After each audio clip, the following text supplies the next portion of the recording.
በጭራሽ ያላሰበችውና ያልገመተችው ነገር ተከሰተባት። ደስ እሰኛለሁ ስትል እንባዋ እየረገፈ እያለቀሰች ተበሳጭታ ወጣች። ፍቅር ተብዬዋ ያሰበችው የተሳካላት ትመስላለች። ያልሆነውን ነገር አንሶካስኳ በቃ ዴቭን በእጅ አስገባዋለሁ ብላ አልማለች። ዴቭ ግራ ገብቶታል። ከሁለቱ አንዱ የትኛይቱ መምረጥ እንዳለበት እናቱ ወይም ፍቅሩን። በቤት ውስጥ ጥሩና ደስን የምትል ሰው ናት። ታከብረኛለች ብላ እጇን ዘርግታ ሰላም ልትላት ስትል እንኳን ሰላም ልትላት ቀርቶ አይደለም በዓይኗ እንኳን ሙሉ ለሙሉ አላየቻትም። ከመጠየፏ የተነሳ ሁላችሁም ምጡ፣ እሷና እኔ እናወራለን ብላ ቀጭን ንግግር አስተላለፈች። ባቡሬም ሁሉም ግራ ገባቸው። ዴቭም ቢሆን እናቴ ምን ልትላት ነው? አደይን ምን ልታረጋት ነው? በቃ እናቴ ውጡ ካለች እሺ በቃ እንወጣለን፣ እናቴ በደንብ ተዋወቁ ብሎ ዋገራማን ነው ብሎ ዴቭም ለእናቱ ጥሎ ፍቅሩን ጥሎ ወጡ። ግራ ገብቶታል። እሷ ደቂቃም ትንፍሽ እንዲትል አልፈቀደችላትም። ከገጠር ስንት ወንድ ሙሉ አፋይተሽና አግብተሽ ፈተሽ መጣሽ። ደግሞ እዚህ ልጄን አታለሽ እኔንም ልታታልልኝ ነው? በጭራሽ አንቺ የቤት ሰራተኛ ለልጅ የምትመጥኒው አይደለሽም እና ልጄን አታገቢም። አርፈሽ ወደ ስራሽ ወይም ደግሞ ወደ የተወለድሽበት ሀገር ሂጂ። ከዛም ደግሞ አልፈልግም ካልሽ ደግሞ ስራ መርጠሽ የፈለግሽ የኖርሽበትን ስራ ስሪ እንጂ በጭራሽ እኔ ልጅ ላይ ተንጠልጥለሽ እኔ ልጅ ልታገቢ አልፈቅድም ብላ ቁርጡን ነገረቻት። አደይም በቁጭት ውስጧ እየተቃጠለ የቤት ሰራተኛ በሆነም እህቴን ማስተምርና እናቴን ማግዝ ጠንካራና ብርቱ ሴት ነኝ። እንዴት እንደዚህ ልታቋሸሽኝና ዝቅ ልታረግኝ ይገባል? ከአንድ በቃ ትልቅ ሰው ነውና ከውጭ ካደጉት ሀገራት ከመጣይ ሴት እንደዚህ የማይጠበቅ ነገር በጭራሽ አይሆንም ብላ በንግግሯ ተናዳ ሳትለብሳ ጎርሳ ወጣች። በራፍ በቃ የሌለ ወንድ የለም። አሹ ሁላቸውም በራፍ ነበሩ። እሳት ለብሳ ጎርሳ ስትመጣ ዴቭ ሲያት ምን ሆነሽ ነው ብሎ እጇን ይዞ ሊያረጋጋት ሲል በቃ ልቀቀኝ ብላ አስታነዴቷ የተነሳ ዴቭን በጥፊ ላገችው። ሁሉም ግራ ገባቸው። በተለይ ደግሞ እንትና ተዘጋጅቶ ስለነበር ለሰርጉ ሙዜ ነው ስለተባለ እንዴ ካልጠፋ ቀን ይጣላሉ እንዲሆን ምንድነው የምናየው እየተባባሉ ሁላቸውም ተሰብስበው በዴቭና በአደይ ጸብ ግራ ገብቷቸዋል። አንተ ልጅ ውስጥ ገብተህ እስኪ የተፈጠረውን ነገር አጣራ ተባባሉ ስበሳቸው። አሹም እርግጠኛ ነኝ የዴቭ እናት ናት የምትሆነው። በቃ የሆነች እንትን በጣረረች ኩራተኛ ሰው የምትጠይፍ አይነት ሰው ናት። እንዴ ይህ እንደዚህ ስንት አባት እንዳላትና ስንት ነገር እንዳላት ቢያውቁ እንዴት ነው የሚንቋት? ደግሞ አደይን አግኝተው ነው እያሉ በቁጭት አደይን እንዴት እንዳቃጠሏትና እንዴት እንደተናገሯት እንዲህ በቀላሉ አንለቃቸውም መስበሳቸው ተባብለው ተለያዩ። ዴቭ ወደ እናቱ ወደ ሳሎን ተመለሰና አደይ ምን ብለሽ ተነግረሻት ነው? አደይን የማፈቅራትና የምወዳት ሚስቴ እኮ ናት። ተዋወቂያት ብዬ ጥያችሁ በህዴ ምን ብለሻት ነው እንደዚህ በሳት ተናዳና ተቃጥላ ወደ ውጭ ወጣችሁ? ልታናገረኝ እንኳን ፈቃደኛ እኮ አይደላችም ብሎ ለእናቱ ነገራት። እናትየዋን በሙሉ ልባ በጭራሽ እሷ ልጅ አትሆንህም፣ ከዛ ገጠር ደግሞ ስንት ወንድ ፈታ የመጣች ለእኛ ክብር የምትመጥንና አንተን የምትሆነ አይነት አይደለችም። ሚስት ከፈለግ እኔ መርጬ ድረሃለሁ አሉት። ጭራሽ ዴቭ ስንት ዋጋ ከፍዬባት ገጠር ድረስ ስንት ስቃይ አሳልፊባትና ለብዙ ዓመታት ስጠብቅ የነበረው ደስታዬን እንዲህ በሴኮንዱ ታጠፊብኛለሽ? ማየ እሱ እኔን የምትወጂ ከሆነ አሁንም ልሽን ታድርጋለሽ። አደይን ትመጣለች፣ ይቅርታ ጠይቃት፣ ከዛም ደግሞ ተደግሶ እኔና እሷ እንጋባለን ብሎ ቁርጡን ነገራት። አይሆንም ብላ ስትመግግ በጭራሽ እሷን አጥቼ መኖር አልችልም ሲል ልባቸው የውሸትም ይሁን የእውነትም ልብ አፈነኝ ብላ ወደ ኋላ ተገነደሰች። የፍቅርና ግራ ገብቷታል። ስለ አደይ ባህሪና ስለ አደይ ጸባይ፣ ስለ ሁሉም ነገር ስለ አደይ ቢያውቁም እንኳ እንግዲህ የዴቭ እናት እኔ ነኝ አዛዧ እኔ ነኝ እናቱ ስላሉ የፍቅር እናት ምንም ማድረግ አልቻሉም። አንጠልጥለው ሐኪም ቤት ይዘዋት ሄዱ። ያው እንግዲህ ሐኪም ቤት ያ ዶክተር የፈረደበት ዶክተር ሊያከማቸው የልብ ድካም እንዳለባቸውና አንዳንዴ በድንጋጤ ወቅት እንደዚህ እንደሚፈጠር ከጊዜ ወደ ጊዜ ደግሞ ጥሩ ሁኔታ ላይ ካልተሆነና ስለ ጤናቸው ካልተጠነቀቁ እየባሰ እንደሚሄድ ነገራቸው። እና የፍቅር እናትና ዴቭ ግራ ገብቷቸዋል። ቆይ እናቴ በዚህ ሁኔታ መቼ ነው አዴን ተቀብላ እልል ብላ ምድረኝ? አንቺስ የሆነ ነገር አትይም ታለም እያለ እየተቅለሰለሰ እንዲታግባባለት ነው ጠየቃት።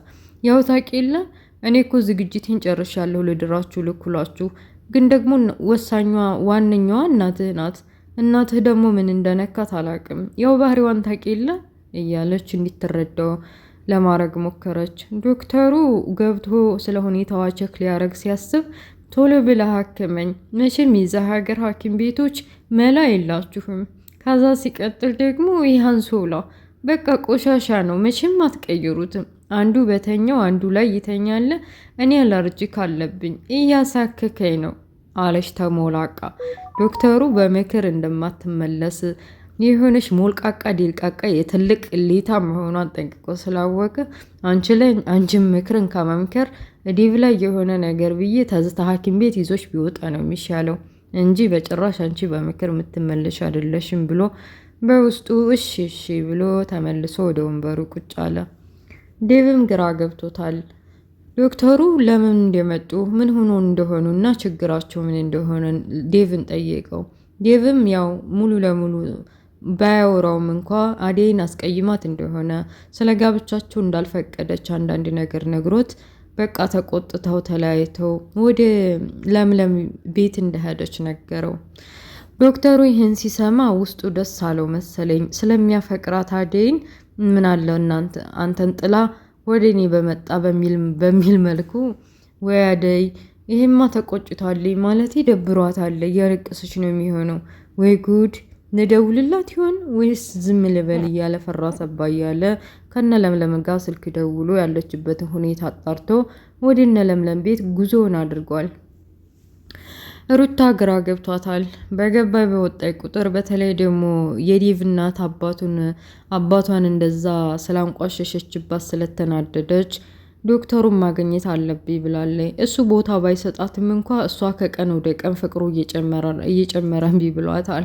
ካላገኘችው ትበሳጫለች እና ዶክተሩን ለማግኘት ወደ ቢሮው ወደ ሐኪም ቤቱ ሄዳለች። እሱ የለም። ከመሳቢያው ውስጥ ወረቀት አወጣችና በእስክሪብቶ ጫር አድርጋ ጥላለት ሄዳለች። እንግዲህ እወዳለሁ የሚል መሆን አለበት በእርግጠኝነት። ዳይሬክተሩ ግን ተረርቷት ምን ያክል እንደምትወደው በግልጽ ተናግሮ ያው አይቀበላትም አዴን ስለሚያፈቅራት እና ወደ ቤት ተመልሳለች። እሳት ለብሳ ጎርሳ እያለቀሰች ወደ ለሙ ቤት ደርሰዋል። ለሙዬ ጓደኛዋ አደይ እንደዚህ ስትሆን አላስቻላትም። ምን አድርጎች ነው?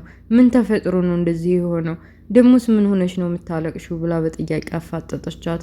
ባቡሬም ቢሆን ሁኔታው አልጠፋውም። ምክንያቱም የዴቭ እናት እንደዚህ ዝም ብላ አይነት ሴትዮ እንዳልሆነች እና በተለይ የቤት ሰራተኛ ናት የሚለውን ነገር ከሰማች ጉዲ እንደምታፈላ ከመጀመሪያው ተረድቶ ነበር እና እያለቀሰች እንዴት እንደዚህ ታዋርደኛለች? እንዴት እንደዚህ ያዋርዱኛል? ቆይ እኔ የቤት ሰራተኛ በሆነ ምን አደረኩኝ? ኃጢአት ነው ማለት ነው የቤት ሰራተኛ መሆን? የቤት ሰራተኛ ትዳር አይመሰርትም፣ ቤተሰብ አይመሰርትም፣ አያገባም ያለው ማን ነው? እያለች እያለቀሰች ለለሙ አስረዳቻት። ይህ ሴትዮ ግን ጤነኛ አይደለችም። እንደ እድሜዋ አትሆንም እንዴ? ሰው እንዴት አደጉት ሀገሮች ሄዶ እውቀት ጨምሮ ተምሮ ሁሉን ነገር አውቆ ይመጣል ይባላል። የዚች ደግሞ እዙቢላ እያለች እንዴት ተጽናና አረገቻት። በቃ ራሷን አሟታል። ክፉኛ ተናዳለች። በቃ ልብስ ቀይሪና ነይ ክላስ ላድርስሽ፣ ትንሽ አረፍ በይ፣ ሁሉም ነገር ስትረጋጊ እናወራለን እያለች ወደ ክላስ ወሰደቻት። ዴቭ ግራ ገብቶታል። ባቡሬ ሊያማክረው ሆነ ቦታ ተቀጣጥረው ተገናኙና ባቡሬም እውልህ እኔ ምን እንደምልህ አላቅም፣ ከእናትህ ወይ ከፍቅረኛ ከአዴይ ምረጥ የትኛውን ብልህ፣ መቼም ወንድ ልጅ እስከሆነ ድረስ እናቶቻችንን ነው የምንመርጠው፣ ግን ከባድ ውሳኔ ነው። ግን ደግሞ በአንድ በኩል ብዙ ዋጋ የከፈልክላት አዴይ አንዴ ከእጅ ከወጣች ሁለተኛ ላግኛት ብትል እንዲህ በቀላሉ አታገኛትም እና እናትህ ቢረዱ ጥሩ ነበር። ግን ደግሞ እናትህ እንደምታያቸው የሆነ ነገር የሆነ ስቴፕ ስትሄድ ወይም ደግሞ አዴይን ነው የምፈልገው ስትል ስለሚያማቸው እንግዲህ አንተ ነህ ወስን ብሎ ምን ማድረግ እንዳለበት ግራ ስለገባው እሱ ራሱ ጥሎት ሄደ። ገች ገች እያለ ሲሄድ ያ የሌሊ ወንድም ነኝ እያለ የመጣ አግቶ ሲያሰቃያቸው የነበረው ገጀራው ሰውዬ ሌሊ እህቴ ናት እኔን ጥላኝ ልጅ አይደለህም ብላ ስታስቃየኝ የነበረችው የሷና ሆና ተገኝታለች። ይሄ ቤት ሁሉን ነገር አስታውሶኛል። በእርግጠኝነት የሌሊ አክስት ስለ እኔ ቤተሰቦችና ስለ ሌሊ እናት በደንብ ያውቃሉ እና እኔ ወንድሟ መሆኗን ማወቅ አለባት። እኔ ላግታት የነበረውና ላሰቃያትና ንብረቷን ልቀማ የነበረው በዛይ ባክስቷ ምክንያት እህቴን በገዛ እጄ ላጣን ነበር እያለ በሚቆረቆር መልኩ ለባቡሬ እያማከረው ነበር። ባቡሬም እንደዚህ በቀላሉ እሺ ብሏል፣ አምኖ አልተቀበለውም። አንተ ሰውዬ ገንዘቡን በእጁ ለማስገባት ወይም ደግሞ ንብረት ለመካፈል ብለህ ነው እንደዚህ የሌሊ እህት ነኝ ምናምን እያልክ እየተጓተክ የምትመጣው አለው። እንደሱ አይደለም ባክህ፣ እውነቱን እስቲ አክስቷ በደንብ ታውቃለች። የኔ እናት የሌሊ እናት እኔን ልጅ አይደለም ብላ እንዴት ጥላኝ እንደሄደች እያለ እየተጉረመረመ ሊያስረዳው ቢሞክርም ባቡሬ ሳይረዳው በቃ አንተ እናቴ ካሉ ብዙ ታወራለህ። ለማንኛውም ያማለህ ይማለ ሌሊም በየትኛውም መልኩም ቢሆን እንዲታስቀይምብኝ አልፈልግም ብሎ ጥሎት ሄደ። አሹ ሱፍ ለብሼ ሽሩሩ ብያ ኃይሎ ጋር እያልኩ ደግሼ ድራቸዋለሁ ብሎ ወዲህ ሲል ባቡሬን ማን ነው ዴቭ እና አዴ መጣላታቸውን ካየ በኋላ እንዴት እንደዚህ ይደረጋል ብሎ አጣርቶ ነገሩን ደርሶበታል። የዴቭ እናት እንደዚህ አዴን አበሳጭታትም አቀርም። በቃ ዶክተር እኮ በደንብ ነው የሚያፈቅራት። ደግሞ የአዴና ከገጠር ድረስ ልድራት ልኩላት ልትመጣ መንገድ ደርሳለች እና የዴቭ እናት እንደዛ ራሷን ቆልላ የኔን እህት አቋንቆሻ ዝም አልላትም። በቃ የፈጠነ ዶክተሩ ይጠብሳታል፣ ያገባታል። ይችን የመሰለች ወርቅ የመሰለች ቀረችባት እንጂ ልጇ ምን እንደሚሆን ታያለች ፊት ለፊቷ እያለ ካሹ ጋር መማከር ጀመረ። እንግዲህ እንዲሁ እያለ ከሕክምናውም ተመለሰች። በቃ ፍቅር ተብዬዋ በመሃል ሮማንና እሹ ሲያወሩ ስለ ጸቡና ስለ አዴና ስለ ዴብ ሲያወሩ ስለሰማች ደስ ብሏታል። በቃ ሮማን ጠርጥራለች። ስለ አዴ ገጠር ሁኔታና ስለ ሁሉም ለዴቭ እናት ማን ሊነግራቸው ቻለ? በእርግጠኝነት ይቺ ሶክሷካ ፍቅር ተብዬዋ ናት። እሷ ናት ያልሆነ ነገር ነግራ እንደዚህ ያደረገችው። ብቻ እርግጠኛ ልሁን እንጂ አለቃትም እያለች እሷም ተበሳጨችባት። በቃ እርግጠኛ ስለሆነች ሳሎን ክዲያ እንዴት እንደዚህ ታደርጋለች? ፈጣሪ የማይወደውን ስራ እንዴት ትሰሪያለሽ? ዴቭ እንደሆነ አንቺን አያፈቅረሽ መቼም ቢሆን ያንቺ አይሆንም፣ ዝም ብለሽ ለፊ ቢልሽ ነው እንጂ ብላ ጨቅጭቃ ወደ ስራዋ ተመለሰች። የተሞላቀቀችው ልቢን አመመኝ ያለችው ሴትዮ ከሐኪም ቤት ተመልሳ አሹ በክብር ግቡ እያለ በር ሲከፍት እሱን እንኳ በስርዓት አትቀበለውም፣ ማለት ሰላም አትለውም፣ ታንቋሽሸዋለች። የፍቅርን እናት እንደውም ለምንድን ነው እንደዚህ ሰራተኛ ለፊትሽን እንደዚህ ምስቂላቸው? ለምንድን ነው ሳሎን ድረስስ መተው ሶፋ ላይ ቁጭ የሚሉት? እያለች እንደውም የፍቅርን እናት ለመቀየር እያሰበች ነበር። የፍቅር እናት የልጅ እናት ሁሉ ነገሩ የገባቸው ሁሉንም በኩል ዓይን የሚያዩና እንደ ልጆቻቸው የሚያስቡ ናቸው። እንደሷ እዚህ እየተሞላቀቀች ሱሪ ባንገት አውጡ የምትል አይነት ሴት አይደለችም። እና እንዲሁ እያለ ዴቭ ምን ማድረግ እንዳለበት እያሰበ በቃ ፍቅሩና ውዱ ተናዳ ተቃጥላ አዴ በቃ ለምለም ቤት ትሆናለች ብሎ እየገሰገሰ መጥቷል። ዶክተሩ አጋጣሚውን ልጠቀም ብሎ ነው መሰል ከሌሊ ክላስ አዴይን እንደዛ ስታለቅስና ራሷን አማሲ ያላስቻለውም እና መድኃኒት ይዞ መጥቶ ሊያጽናናት እየሞከረ መድኃኒቱን ሲሰጣት በቃ አቅፋ ይዞሽ ሲላት ማን ቢመጣ ጥሩ ነው?